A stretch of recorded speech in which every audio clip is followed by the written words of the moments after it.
నమస్కారం. మేము విజయ్ కుమార్ గంట. రాష్ట్రంలో కెమికల్ ఫ్యాక్టరీస్లో చోటు చేసుకుంటున్నటువంటి ప్రమాదాలకి అటు అధికార విపక్షాలు రెండు కూడా బాధ్యత వహించాలి. ఎందుకంటే దశాబ్దాలుగా రసాయనిక కర్మాగారాల్లో కానీ ఇతర కర్మాగారాల్లో కానీ ఎవరు పాలనలో ఉన్నప్పటికీ సేఫ్టీ మెథడ్స్ని అమలు చేయటం లేదు. కార్మికులకు సరైనటువంటి రక్షణ లేదు.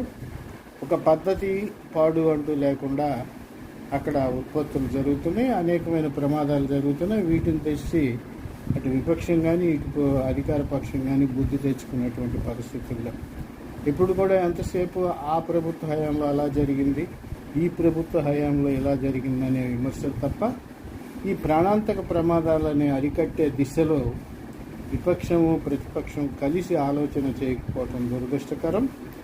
ఈ పరిస్థితి రావాల్సి ఉంది.